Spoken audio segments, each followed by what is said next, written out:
Do you remember your sex education? Was it helpful to you? Was it filled with scientific information rather than real, practical advice? I'm Diggory Waite, and this is The Real Sex Education. Every other week, I'll be joined by a guest. We'll impart our own sex wisdom, ask our own sex questions, and we'll go over all the things they don't teach you in school. But in order to do this, I need an expert. A sexpert, if you will. But the only sex and relationship therapist I know is my mum. Hello, Mum. Hello, Diggs. In this episode, we're joined by Sophie Gallagher to tell us about cyberflashing. The unsolicited sending of sexual images to other people. We talk about the effects it can have on people it's done to. Anger, shame, frustration at yourself for letting it happen. And the unhelpful ways we're told we can prevent it from happening again. Women, don't go out at night. Women, take your headphones out. Women, don't... Stop. We need to stop this conversation. We need to have a real conversation about men. How can you help? Hello and welcome to The Real Sex Education. I'm Diggory Waite and I'm joined as always by accredited sex and relationship therapist Cate Campbell. Hello, Mum. Hello, Diggs. In this podcast, we try to educate you on all aspects of sex and relationships, and today we're talking about one of the uglier aspects, the rapid emergence of cyberflashing. We're very lucky today, though, as you'll soon realise, in that there's no one better to talk to about cyberflashing than award-winning journalist, editor, lecturer, campaigner, and as of today, author, as her new book, How Can Men Help, releases today, Sophie Gallagher. Sophie, thank you so much for joining us. Thank you. That was a bit Desert Island Discsy. I quite like to get used to that. Yeah. How similar am I to Kirsty Young? What else does she do that I can do? She hasn't done it for years, Diggs. Yeah, but she's the GOAT though, right? She's the best one. She is. Oh, I love her. She's so great. That is maybe the best thing anyone could ever say to me. So thank you so much for that. So can you tell us, maybe for the people listening at home, a little bit more about yourself?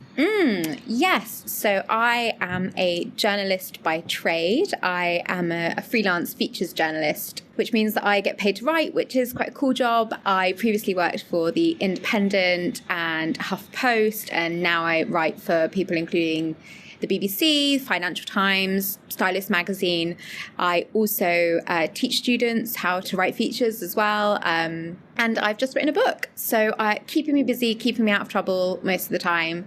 The book, of course. We're going to talk about a lot of that work today because a fair chunk of it has been you investigating into and writing about cyberflashing. So can you tell us what cyberflashing is and how you came to begin writing about it and eventually campaigning about it? Sure. So cyberflashing is the unsolicited sending of sexual images to other people. So think about the old school, someone flashing in a trench coat, but done digitally.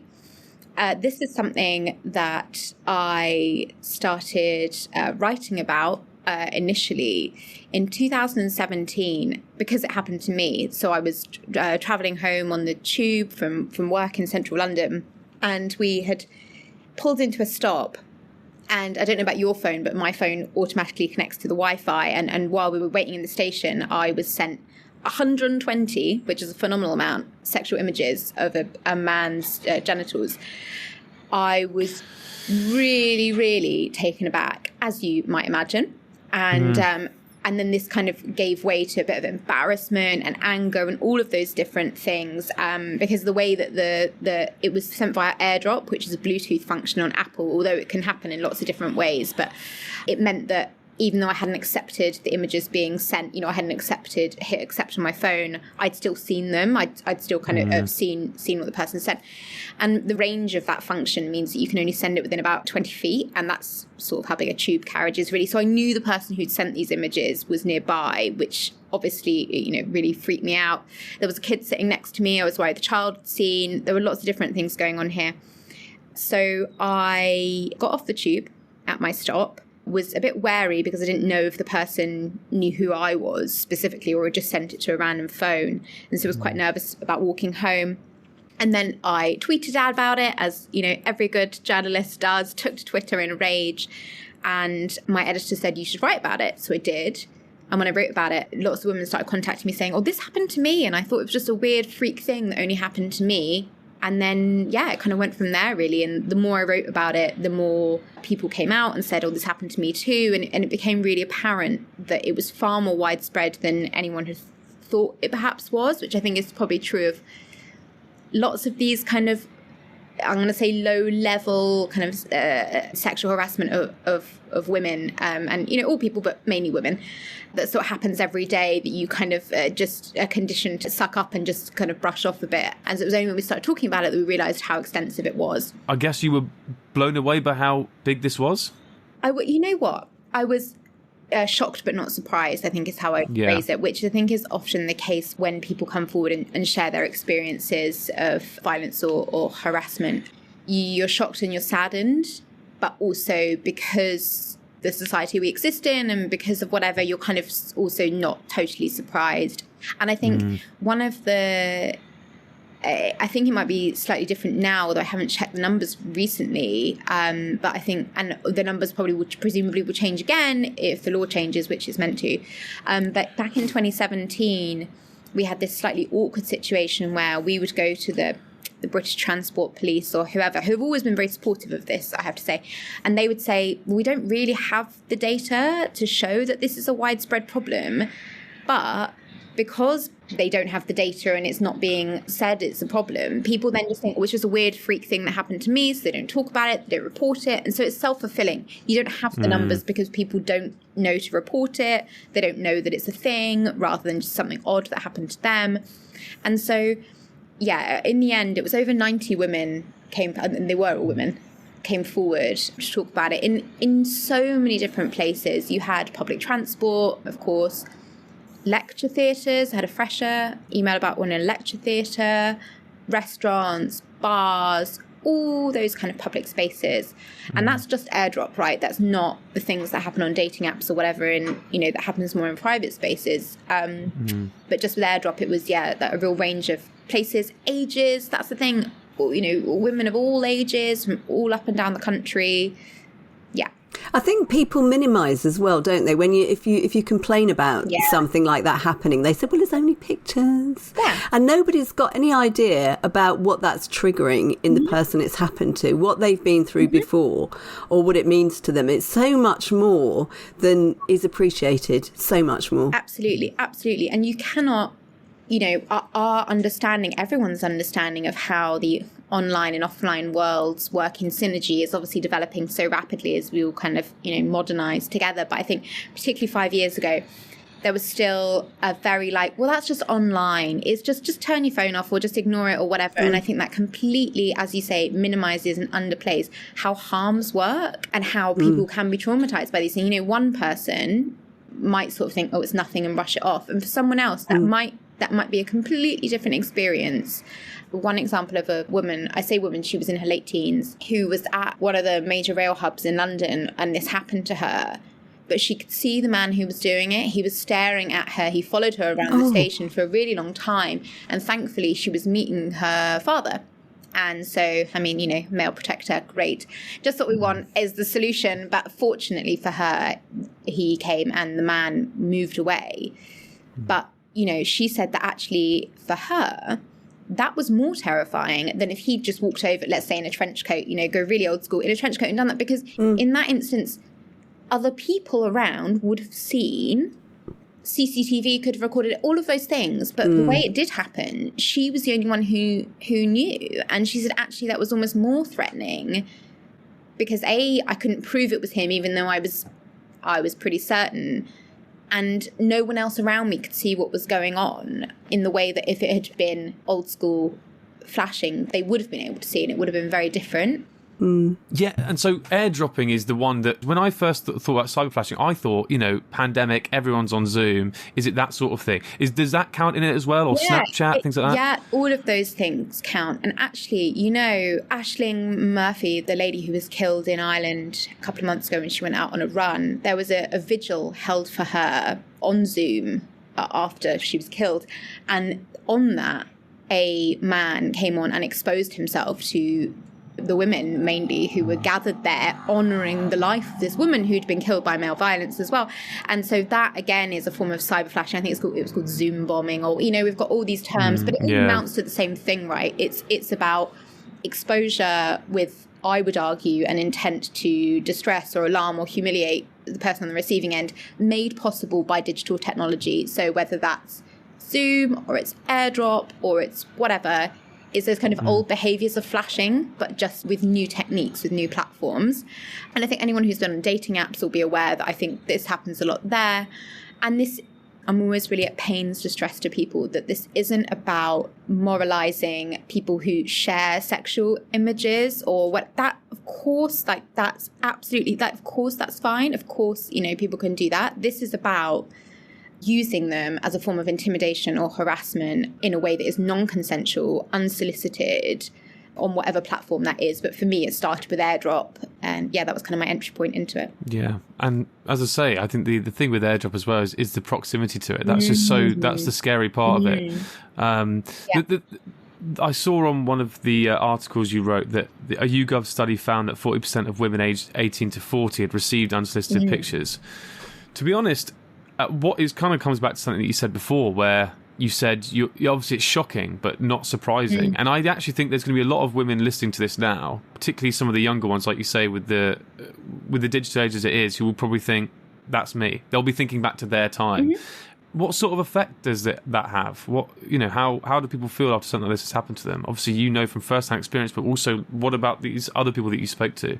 Yeah, so one thing to say about that as well, that YouGov study, like that at the time was a really shocking number, really high. And I actually think increasingly it's probably much higher than that. If you Almost certainly, yeah. Almost certainly. After the Everyone's Invited stuff, the website where people were submitting anonymous testimonies a year or two ago, after that started, there was a quickfire report off the back of it that found that in schools now, sharing of these kind of sexual images or news and that stuff, kind of stuff is so commonplace that the girls that they spoke to didn't even see any point moaning about it or complaining about it, because it was so normalized. So yes, that's one thing. But to go back to what you saying about the harms, so varied, right? So varied. In the same way that responses to any kind of sexual violence can be very varied, you know, the trauma or how people deal with it or how people feel about it. It's not like a one-size-fits-all thing. But generally, the emotions were mostly sort of anger, shame, frustration at yourself for letting it happen. In some cases, kind of avoidant behaviors, trying not to go to the same place again, not use the same train again, those kind of things. For some people, it was just, well, it was quite annoying and strange, but it didn't really bother me. It didn't change anything. I just sort of compartmentalized it and didn't think about it again until I saw you writing about it. And then for other people, it was they previously experienced sexual violence, for example, and then it set off a chain of events of actually kind of, you know, really thinking about that again. And we don't always know how people are going to react to it, and there can be such varied responses, but mostly I would say anger, sadness, those sorts of things. I think one thing is that it positions you differently. As soon as it's happened, you're the kind of person it happens to, and you can't undo that. And you know, how that affects people is obviously variable, but it might affect them in the future when something else happens. And then there's two things. And then they're twice the person that kind of thing happens to. And because women are socialised to take responsibility, as you say, they think, what have I done? Why me? And it is awful. Absolutely. Yeah.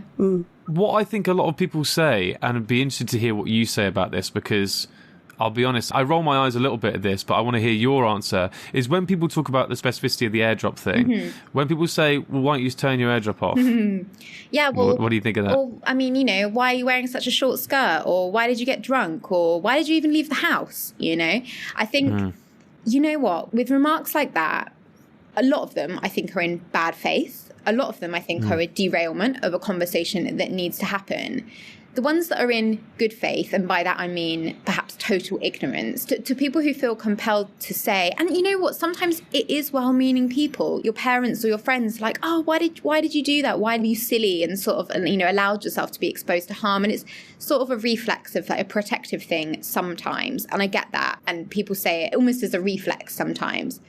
But it all just goes back to the way society treats all gendered harassment and violence, which is that it's women's and non-binary people, it's their issue to solve.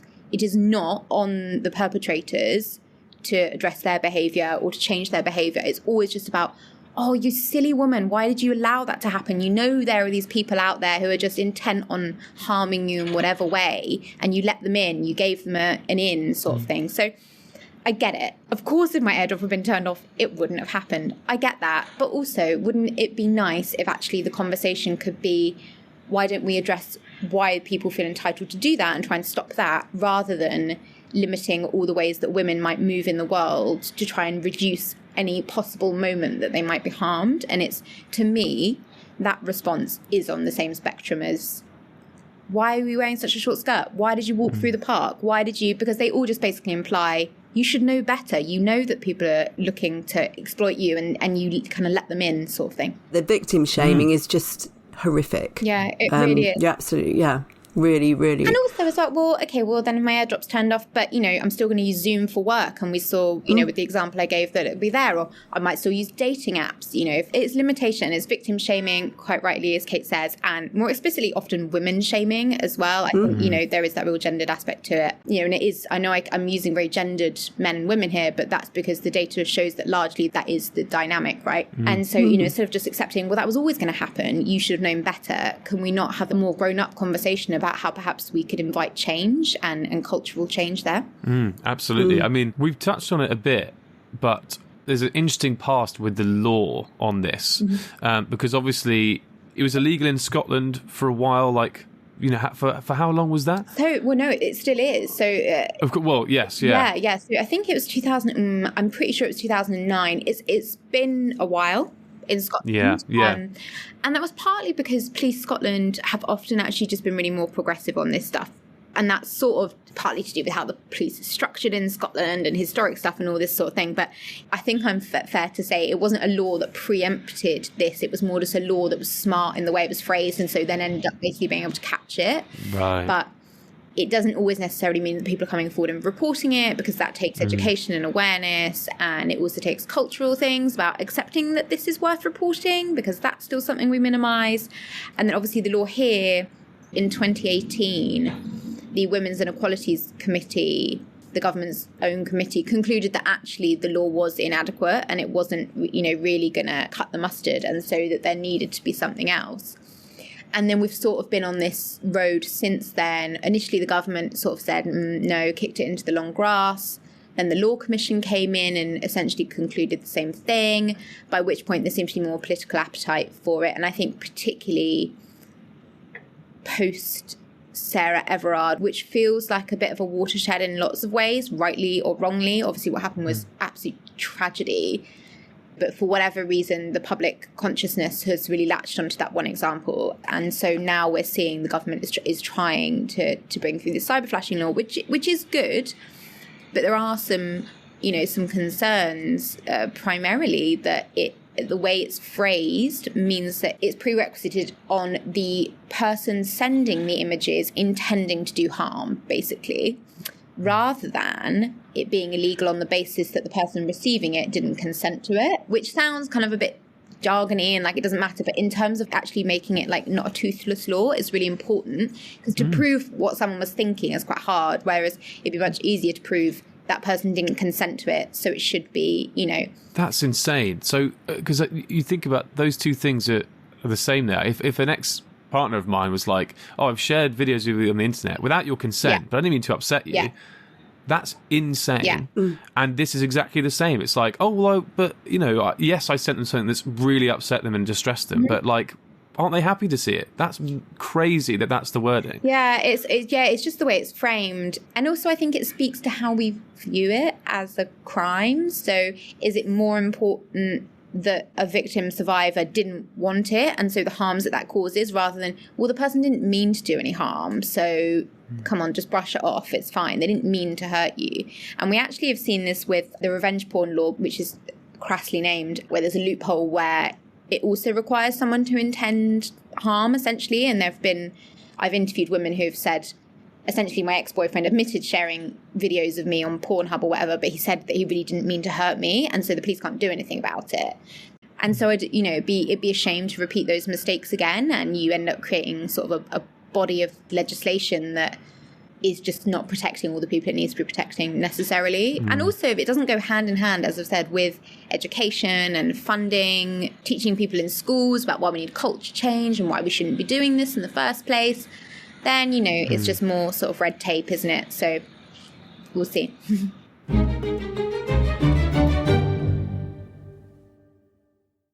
Cyberflashing and the unsolicited sending of sexual images online is so prevalent right now that even, when it happens to my friends, that it's happened so often that they feel like they just should brush it off because it's so common, it's so normal. Like, it starts with things like men commenting, random guys commenting like fire emojis on your pictures on Instagram, but it might escalate to weird DMs, then things like dick pics, stuff like that.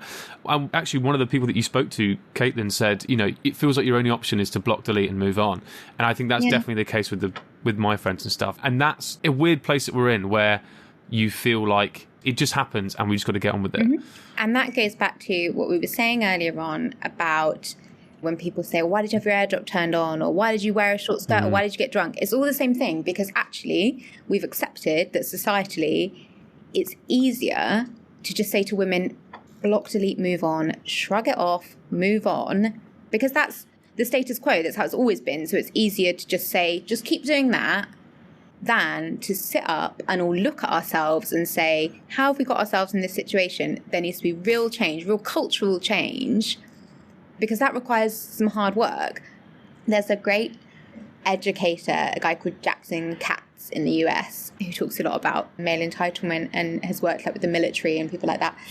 He'd do an exercise where he'd get a flipboard, draw a line down the middle, and say to all the women in the auditorium, the lecture theatre, tell me all the things you do every single day to keep yourself safe.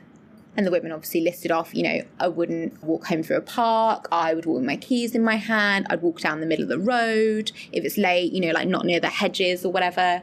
I delete Instagram comments because they're kind of gross, and I do this, I do that. And it's just like reading a shopping list, really. Like, it might, it's annoying, but you can internalize it to a degree where you think it's just, well, that's normal. And then I'll say to the men, okay, and what do you do every day to keep yourself safe from women? And it's just like crickets, nothing. Yeah. And I think that sounds like, well, yeah, obvious. Anyone who's had to do that, or, everyone kind of knows that's the case, but it's only when you think about it so starkly, you're like, at what point do we accept that we shouldn't have to tolerate this, that this shouldn't just be the status quo, this uneven flip chart of all the things women do and the nothing that men do. And that's not to say that we want men to go out and start putting their keys between their fingers to hide from women, but to think about why that's so tolerable for more than 50% of because you're more women in the UK at the moment than there are men. Like, why is that just the way we are? This next question is one of the harder ones to ask. What is driving people to do this? Why do people do it? So I have interviewed men who have admitted to doing this, and the reasons they gave were varied, right? They were varied. Some of it was explicit sexual gratification. Some of it was frustration with women, with society as a whole. Some sort of played the slightly ignorant card, i.e., if a woman sent me a picture of her boobs, I'd love that. So I presume the exchange is the same in the other direction, And you sort of want to, with those ones, you do want to slightly engage in good faith, because I think, okay, well, maybe if you genuinely do believe that, this is a chance for a moment for education and you won't do it again. But overall, I think there was some research as well that looked at how men presumed women received them, as in what they thought that women felt when they received unsolicited sexual images. And it sort of really undercut the narrative that, men don't know. Men think that women are going to like it because they would like it if women sent them to them. And actually it showed that, it was a really high awareness among men that women found them distressing. And I think the other term was gross. They said, do you think that women will find it gross? And lots of them agreed, yes. So, I think we do a real disservice to both men and women when we say, oh, well, men don't really know how it's going to make women feel. I think mostly people do, right? Anyway, so there's a variety of reasons that group of men gave when I interviewed them, which was a few years ago now. But I think more broadly, I said this a little earlier, and I do still think that it stems from the wants, needs, fears of women are seen as insignificant when compared to the wants, desires of men. And that obviously goes back to patriarchy and all those sorts of things. But I do think whether you argue, I don't care that a woman's going to be uncomfortable, I want to do this anyway for my satisfaction, or you argue, oh, I didn't even know this would bother women because I'm so ignorant about women's experiences that I just didn't know. Both of those sort of speak to the same inequality that women experience and the harms that come as a result of that, right? Like seeing, I mean, for me, more sirens, it ties into everything, you know, even the economy. If we're content with women doing unpaid labour, the gender pay gap, all of those things, if we're content with women being secondary in that sense, well, then it kind of follows that, well, men can just behave like this because they're entitled to do so, because women are lesser than in all senses. And so, well, why can't I behave like this? I want to do this. So it doesn't really matter whether it upsets them or whatever, because my needs and wants are more important, because that's what society tells me.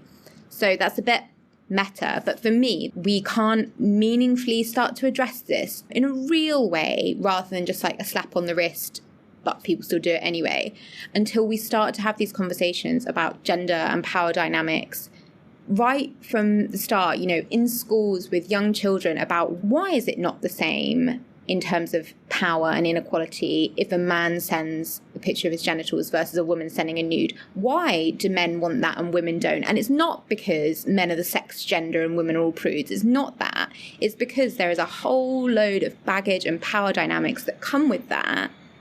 That's why it's different. And I think having an understanding of that and a more like nuanced adult conversation, this isn't about saying all men are perverts and, you know, all women are just victims. That's not what this is. But we live in a society with inequality. And so when you have these things, to me, they're symptoms of that society, right? Like they're symptoms of that. Why is it that, you know, it's not coincidence that women are largely the victim survivors here and men are largely the perpetrators? That isn't some weird, freaky coincidence. It's a product of the society that we're in. And it doesn't excuse men, but it does kind of get to the heart of what we maybe need to be talking about a bit as well. You're absolutely right. And I think a lot of this then, like you mentioned before, is it comes on men, and men are the ones that have to act as well. This isn't, like you say, it can't just be a women's thing, because then nothing's going to change. So then the next question is, how can men help? Which, of course, is the book that you have coming out today. Yeah. So can you tell us a little bit about that book? Yeah, that was a very smooth segue there. Thank you for that. Kirsty Young coming out again. Maybe. A true podcast professional. So it sort of, the book came about after what happened with Sarah Everard, and so many of the conversations that happened in the days, weeks after that. We had women being told to flag down buses, to run into a house, to resist arrest. And then with Sabina, when that happened as well, just months later, again, just going for a drink in the evening with a friend, the conversation again was, there were leaflets handed out in the borough where she was killed saying, you know, look assertive, women, when you leave the house. I mean, what? Look assertive? As if, you know, you just can't even begin to comprehend why that was written. Anyway, so it came about as a result of the default position is still to say, women, don't go out at night, women, take your headphones out, women, don't. Stop. We need to stop this conversation. We need to have a real conversation about men. How can you help? And that's not saying to come in and be a savior to women, to be some white knight or not. That's not what is needed.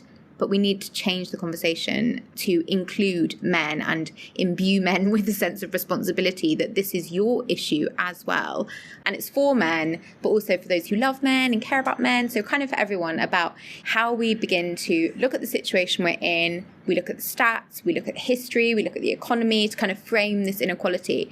And then also start that conversation about, this is about men. Okay, how do you actually go about starting to make real change in your life, both for yourself, for your friends, you know, and that's not saying all men are guilty and all men, you know, it's just as men, you need to take responsibility for this in the same way that women have been asked to take responsibility for suffering under it and solving it for, you know, forever. And hopefully we can start to have that conversation, and hopefully in 10, 20, 30 years' time, that won't be where we are, because it's a pretty sorry state of affairs that we still are there. And what's the book called? How Men Can Help. How Men Can Help. It's out right now. You can buy it. Brilliant. The link is in our show notes, as is Sophie's socials, so go and check those out. But until then, Sophie, thank you so much for joining us. It's been a real pleasure. Oh, thank you. I'm aware that I've rambled, so I really hope that that was useful in some way. But thank you so much for your time, and thank you everyone for listening. You've been listening to The Real Sex Education, which is hosted by Diggory Waite and Kate Campbell. The show is produced by Diggory Waite, and the executive producer is Claire Broughton. The Real Sex Education is a hat-trick podcast. This podcast is based on the real-life relationship between Diggory Waite and his mother, accredited sex therapist Kate Campbell. The show is therefore inspired by, but otherwise unrelated to, the TV show Sex Education. But yes, Diggory does wish his mother was played by Gillian Anderson.